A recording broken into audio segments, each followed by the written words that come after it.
জামাত ইসলামীকে আমরা একটা জরুরি পরামর্শ দিতে চাই। জামাত ইসলামীকে মানিক মিয়া এভিনিউতে ওপেন কনসার্টের আয়োজন করতে হবে এবং সেখানে মোস্তফা সরোয়ার ফারুকী, কণ্ঠশিল্পী আসিফ আকবর বা এই টাইপের অনেক সংস্কৃতি ব্যক্তিত্ব আছে যারা জামাত ইসলামের দাওয়াত গ্রহণ করে দাওয়াতে আসতে রাজি হবেন, যারা জাতীয়ভাবে পরিচিত, আন্তর্জাতিক অঙ্গনে পরিচিত এবং প্রকৃতপক্ষে সংস্কৃতি ব্যক্তিত্ব এবং জনগণের উপর, প্রজন্মের উপর তাদের একটা তাসির রয়েছে। এদেরকে দাওয়াত দিয়ে অতিথি করতে হবে, তারপর ওপেন কনসার্ট আয়োজন করতে হবে। দর্শক, আমি আলোচনা কেন করছি আগে ব্যাকগ্রাউন্ডটা বলি, তারপরে প্রয়োজনীয়তা বলবো। দেশীয় জুলাই সাংস্কৃতিক উৎসব 2026 অনুষ্ঠিত। জুলাই, তারপরে আমাদের বিজয় দিবস, স্বাধীনতা দিবস, এইসব দিবস জামাতকে সর্বোচ্চ গুরুত্বের সাথে উদযাপন করতে হবে এবং করে থাকে। এখন এইসব দিবসে বিশেষ করে জুলাই তো জামাতের সাথে একদম ভেরি মাচ রিলেভেন্ট। জুলাইকে জামাত যতটা কমফোর্টলি উদযাপন করতে পারে, বিজয় দিবস, স্বাধীনতা দিবসকে এইভাবে উদযাপন করতে পারে না। কারণ বিজয় দিবস, স্বাধীনতা দিবসের সাথে জামাতের কোনো রাজনৈতিক সম্পর্ক তো ছিলই না, বরং উল্টা সম্পর্ক ছিল, বরং এটা বিব্রতকর একটা অধ্যায়। জামাত স্বাধীনতা বিরোধী ছিল, কিন্তু এখনকার প্রজন্ম সে 71-এ জামাতের অবস্থানকে অস্বীকার করে বা অগ্রাহ্য করে বা তখনকার জামাতের অবস্থানকে ভুল মনে করে তারা স্বাধীনতা দিবস, বিজয় দিবস উদযাপন করে। এটা তো কমফোর্টেবল কোনো বিষয় না, কিন্তু জুলাই উদযাপন এটা জামাতের জন্য কমফোর্টেবল একটা বিষয়। কারণ জামাত নিজেরা জুলাইয়ের অন্যতম প্রধান শক্তি, বা কারো কারো মতো জামাতের কারণেই জুলাই ঘটেছে, জামাতে এটা ঘটেছে। এখন পর্যন্ত আওয়ামী লীগ এই ব্যাখ্যাই দেয় এটা জামাত শিবির আন্দোলন ছিল, এটা জনগণের আন্দোলন ছিল না, কিন্তু এটা বাংলাদেশের রাষ্ট্রীয়ভাবে প্রতিষ্ঠিত একটা মহান স্বাধীনতার মতো। সেটা উদযাপন হয়েছে। তো জামাত এখানে উদযাপনের বিভিন্ন ধরন আছে। আপনি দলীয়ভাবে কিছু লোককে নিয়ে উদযাপন করবেন, এটা এক জিনিস। আর এই ধরনের উদযাপনের মধ্যে যেরকম ভাবগাম্ভীর্যতা থাকতে হবে, আবার উৎসব আনন্দ থাকতে হবে। কারণ একই সাথে এটা শহীদদের প্রতি আমাদের দোয়া, আবার এটা আমাদের একটা বিজয়। যেরকমটা মুক্তিযুদ্ধে যেরকম আমাদের বিজয়, আমরা কালারফুল বিজয় দিবস পালন করি। জামাত শিবিরও কালারফুল ড্রেস পরে বিজয় দিবসের র্যালি করে, আমির জামাত নিজেও মাঠে নামেন। আবার 71-এ 2 লক্ষ আনুমানিক মা বোনের ইজ্জত এবং 30,000 বা 3 লক্ষ হোয়াটএভার সংখ্যা নিয়ে বিতর্ক থাকতে পারে, বাট বাংলাদেশের অসংখ্য মানুষকে যে হানাদার পাকিস্তানিরা হত্যা করেছে, পৃথিবীর অন্যতম ভয়াবহ নৃশংসতা ঘটিয়েছে বাংলার মাটিতে পাকিস্তানি বাহিনী এবং পাকিস্তানি দোসর, তারা, এতে তো কোনো সন্দেহ নেই। তারপরে তো আমরা এটাকে বিজয় হিসেবে উদযাপন করি, আনন্দ করি। এটাই সিস্টেম। ইসলাম এটাই শিক্ষা দেয় যে দোয়া, ইস্তেগফার, বিজয় সব একসাথে। বিজয় উদযাপন করতে হবে, আল্লাহর কাছে ইস্তেগফারও করতে হবে, আল্লাহ সাহায্যও চাইতে হবে। এই জন্যে আমাদের জুলাই উদযাপনের একটা দিক আনন্দ। জামাত সে আনন্দ উদযাপন করেছে সম্ভবত কোন একটা অডিটোরিয়াম, ইঞ্জিনিয়ার্স ইনস্টিটিউশন বা এরকম একটা, রমজান ইঞ্জিনিয়ার্স ইনস্টিটিউশন মিলনায়তনে। সেখানে আমির জামাত নিজে উপস্থিত হয়েছে, মানে এটা একটা বড় আয়োজন ছিল। সেখানে জামাত রিলেটেড যত কালচারাল উইং আছে তারা সবাই পারফর্ম করেছে, নানান ধরনের কালচারাল পারফরমেন্স ছিল। কিন্তু জামাতের এই প্রোগ্রাম ব্যক্তিগতভাবে আমি জানতামই না, দেখি নাই। জানলেও যদি আমরা দেশে থেকে যেতে চাইতাম, আমাদেরকে যেতে দিত কিনা সন্দেহ আছে, না শুধু আমাদের রোকনরাই যেতে পারবে, আল্লাহ নোস। মানে একদম কনজেস্টেড একটা কনফাইন্ড প্রোগ্রাম মনে হয়েছে, যে প্রোগ্রামের সাথে সাধারণ জনগণের কোনো সম্পৃক্ত নাই। এটা দলীয় 4 দেয়ালের মধ্যে গণ্ডিত, এটা কেউ বাইরে কেউ দাওয়াত হবে না। যেমন আমি জানতাম না এরকম একটা প্রোগ্রাম হবে, এমনকি জামাতের যে কোনো প্রোগ্রামে অ্যাটলিস্ট সংবাদ মাধ্যম হিসেবে দাওয়াত পাই, এখানে এই বিষয়ে ওইভাবেও জানতাম না। ট্রুলি স্পিক, এর মানে এটা কোনো প্রোগ্রাম বা এর কোনো তাসির মানুষের উপর করেছে বলে আমার মনে হয়। এটা জামাতের কিছু রোকনরা মজা পেয়েছে, তারা নিজেরা গান গেয়েছে। এই ধরনের কালচারাল প্রোগ্রাম, এর কোনো প্রভাব রাজনীতিতে নাই। কিন্তু জামাতকে এই জুলাই উদযাপনে তরুণ প্রজন্মকে কানেক্ট করতে হবে যদি ক্ষমতায় যেতে হয়। দেখেন এখানে আরেকটা থিওরি দিয়ে তারপর মূল আলোচনায় যাই।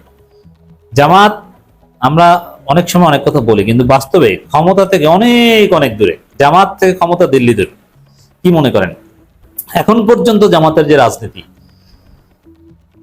জামাতকে যদি মেসিভ সংস্কার করে আরো ব্যাপক ওপেন না করা যায়, বিএনপি চোখ বুঝে আগামী 15 বছর ক্ষমতায় থাকবে। ক্ষমতা এত সহজ না, আপনাদের সিট আরো কমবে। এখন জামাতের যে রাজনীতি, এতে আগামী নির্বাচনে জামাতের সিট 60-এর কম নেমে আসবে।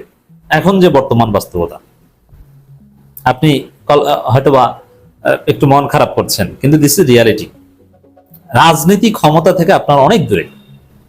আপনারা 50টা আসনের দল, এর চাইতে বেশি যোগ্য এখন হতে পারেননি, কিন্তু আপনাদের পক্ষে সম্ভব ক্ষমতায় যাওয়া। আমরা পরামর্শ দিচ্ছি, নানান ভাবে চেষ্টা করছি জামাতকে সংস্কার করানো। অনেক সংস্কার করছেন, অনেক দাবি দেওয়া মেনে নিচ্ছেন, হাঁটি হাঁটি পা পা করে সামনে এগোচ্ছেন। It's positive. এই 5 বছরে আপনাদের ওভারকাম, এই লিমিটেশন গুলো ওভারকাম করতে হবে। তো ক্ষমতায় যদি যেতে হয়, আপনার এখন পর্যন্ত যে সংকীর্ণ মানসিকতা, জামাতের লোকজনের মধ্যে যে সংকীর্ণ মানসিকতা, রাজনীতিতে এত সংকীর্ণ অন্য কেউ আমি দেখি না। তো এই সংকীর্ণ মানসিকতা ক্ষমতা যাওয়ার জন্য সবচেয়ে বড় চ্যালেঞ্জ। কেমন সংকীর্ণতা? যেমন এরা চলেই হচ্ছে নিজেদের গণ্ডির মধ্যে, রোকন না হলে তাকে দাম দিতে চায় না। এবং যারা রোকন না, বা যারা একটু টুকটাক সমালোচনা করে আবার জামাতকে পছন্দ করে, তাদের জন্য কোনো স্পেসই নেই। সাপোজ আমি জামাতের সমালোচনা করি, আবার জামাতকেই পছন্দ করি, জামাতকেই বেস্ট মনে করি ইন কম্পেয়ার উইথ আদার্স, আবার জামাতের সমালোচনা করি, কারণ আমার জন্য জামাতে কোনো স্পেস নেই। আমি যদি বলি আমি জামাতের সাথে একটু কানেক্টেড থাকতে চাই, সমালোচনা করেও কোনো স্পেস নেই। আমার মতো লক্ষ কোটি সাবেক শিবিরের কোনো স্পেস নেই। ঢাকা বিশ্ববিদ্যালয় শিবিরের ছেলেরা, তারা 5%ও জামাত করতে আসে না, 2%ও জামাত করে না, শিবিরের সভাপতিরাই জামাত করে না। তাদের জন্য কোনো স্পেস নেই জামাত কন্ট্রিবিউট করার মতো। এভাবে কি ক্ষমতা আসা যায়? আপনি 2-4 জন রোকন, আর যারা রোকন হয় বেশিরভাগেরই কোনো ক্রিয়েটিভিটি থাকে না, আর যারা ক্রিয়েটিভ তারা রোকন হতে যায় না। শুনতে খারাপ শোনা, জানি আপনারা কষ্ট পাচ্ছেন, কিন্তু এটা সত্য কথা। আমরা তো জানি যে কারা রোকন হয়। তো এই ক্ষেত্রে আপনি ক্ষমতায় যেতে চাইলে তো শুধু রোকনদের নিয়ে পারবেন না, আপনাকে ব্যাপক স্পেস ক্রিয়েট করতে হবে। যারা জামাতের হাজার সমালোচনা সত্ত্বেও জামাতকে পছন্দ করবে, তাদের জন্য আপনার স্পেসটা কি? স্পেস নাই। এখন এই লোকজনের জন্য আমাদের জন্য একটা স্পেস তৈরি করেন। আমরা পরিবার নিয়ে যাব, একটু মিশবো, বসবো, ছবি টবি তুলবো, কোনো জায়গায় তো নেই। আমরা যেতে চাইলে তো যেতে পারি না। আর আপনি যেখানে সেখানে বললেই তো আমি যাব না। আর আমরা না গেলে আপনি জীবনও ক্ষমতা আসতে পারবেন না, জীবনও না। আমাদের মতো লোক যারা জামাতকে পছন্দ করি, আমরাই যদি আপনাদের কন্ট্রিবিউট করতে না পারি, কোশ্চিনকালও ক্ষমতার গন্ধ পাবেন। ওই 50 সিট থেকে আরো কমবে, লিখে রাখেন। আমাকে গালি দিতে পারবেন, কিন্তু জীবনে 50 সিট বাড়াতে পারবেন। এবার যা পেয়েছেন ওটা কপালের জোরে পেয়েছেন। এটা সাবেক শিবির সবাই আপনাদেরকে এই জায়গায় এনে দিয়েছে, কিন্তু সামনে আর আসবে না, কারণ নির্বাচনের পর তাদের খোঁজ রাখেন নাই আপনারা। যার ফলে এখন দেখেন না, এখন আপনাদের মিডিয়া, সোশ্যাল মিডিয়া দুর্বল হয়ে গেছে। আর নির্বাচনের আগে সবাই এসেছিল। এরকম অনেক উদ্যোগ নিতে হবে, যেখানে মোটামুটি যারা 1% হলেও যারা জামাতকে পছন্দ করে, তারাও যেন এখানে কন্ট্রিবিউট করতে পারে, আসতে পারে। আর এরকমই একটা প্ল্যাটফর্ম হতে পারে এরকম কালচারাল বিভিন্ন আয়োজন। এর মধ্য দিয়ে জামাতের সাথে মিশলে আরো ভালোবাসা বাড়বে, আরো অ্যাট্রাকশন বাড়বে। যেমন এটা হতে পারতো, এই যে অনুষ্ঠানটা জামাত করেছে ইঞ্জিনিয়ার্স ইনস্টিটিউশন, এটা কোনো অনুষ্ঠানের মধ্যেই পড়ে না। রাজনৈতিক বিবেচনায় আমি মনে করি ওটা একটা ফালতু প্রোগ্রাম, ওর কোনো দামই নেই। আমরা জানি না, কেউ জানে না কারা দাওয়াত পেয়েছে, কারা কি, এগুলো জাতীয়ভাবে আলোচিত হয়নি। এটা কি? আর রুমের মধ্যে কিসের কালচারাল প্রোগ্রাম? ওগুলো জামাতের আভ্যন্তরীণ প্রোগ্রাম, ওটাকে আমি কোনো দাম দিই না। কিন্তু আপনি এখানে যেটা করতে পারতেন, বা আমি যে পরামর্শ দিই, সামনে থেকে খেয়াল করবেন, জামাতের এখন যে সুসময়, এই সুসময়ে যদি এই কাজটা না করতে পারেন, সামনে যখন জামাত ধরা শুরু করবে বিরোধী দল হিসেবে, তখন তো আপনি গর্তে লুকিয়ে পড়বেন, তখন তো কিছুই করতে পারবেন না। এই সুসময়টাতে মিস করলেন। মোস্তফা সরোয়ার ফারুকীর মতো লোক, যাকে জামাত বা শিবির দাওয়াত দিলে দাওয়াত গ্রহণ করে আসবে, আপনি তাকে আনতে পারলেন না। মোস্তফা সরোয়ার ফারুকী কি কয়েক জায়গায় দাওয়াত দিয়ে আনেন? আপনি জানেন মোস্তফা সরোয়ার ফারুকী কি? মালেক আফসারি সিনেমা পরিচালক, তাকে একটা কালচারাল প্রোগ্রামে আনেন, আপনি তাকে কোনোদিন দাওয়াত দিয়ে আনতে পেরেছেন? দিয়েছেন এক জায়গায় দাওয়াত, কিন্তু ওইটার কোনো দাম নেই। আসল জায়গায় দাওয়াত। আসিফ আকবর, আপনি জানেন না, আমি তো জানি। আসিফ আকবরের যে বর্তমান দৃষ্টিভঙ্গি, একসময় বিএনপি করতেন, জামাত দাওয়াত দিলে তিনি অবশ্যই জামাতের প্রোগ্রামে আসবেন, কালচারাল প্রোগ্রামে আসবেন। আমাদেরকে দাওয়াত দিলে আমরা যাবো শুনতে। তারপরে ওপেন কনসার্ট হবে, পারফরমেন্স হবে। আমিরুল মুমিনিন মানিকরা গান গাইবে, এখানে কোনো ঢোল বাদ্য দরকার নাই, জায়েজ গান গাইবেন, ওপেন ইসলামিক কনসার্ট হবে, দেশাত্মবোধক গান হবে। গান হারাম গান বাদে সব গানই জায়েজ, দেশাত্মবোধক গান। এরপর গোলাম পররের ছেলে যে গান গায় ওই গান গাবে, কাশিদা, পল্লীগীতি, ভাওয়াইয়া, যার মধ্যে কোনো অশ্লীলতা থাকবে না সেগুলো গাইবে, ইসলামিক রণসঙ্গীত গাইবে, সবাই সমস্বরে তার সাথে আমরা তাল মিলাবো, সবাই হাত তালি দিব। মানিক মিয়া এভিনিউ একটা গুরুত্বপূর্ণ জায়গা, ওইখানে চমৎকার সাজসজ্জার সাথে এই অনুষ্ঠান হবে, হাজার হাজার সাধারণ মানুষ আসবে পরিবার নিয়ে, এবং মানুষ জিলাপি খাবে, নানান কিছু খাবে, একটা ইসলামিক আবহে একটা মানুষ ওই বিকল্প নাজাইজ কনসার্টের বিকল্প হিসাবে এখানে আসবে। শিবির টিএসসি এই ধরনের প্রোগ্রাম আয়োজন করে, পয়লা বৈশাখ থেকে শুরু করে বিভিন্ন জায়গায় শিবির এই ধরনের কনসার্ট আয়োজন করতে হবে। আপনি এই সব কাজ না করতে পারলে জীবনেও সাধারণ মানুষকে কানেক্ট করতে পারবেন না, তরুণ প্রজন্মকে কানেক্ট করতে পারবেন না এবং ক্ষমতায় আসতে পারবেন না। এরকম ক্রিয়েটিভ কাজ করতে হবে।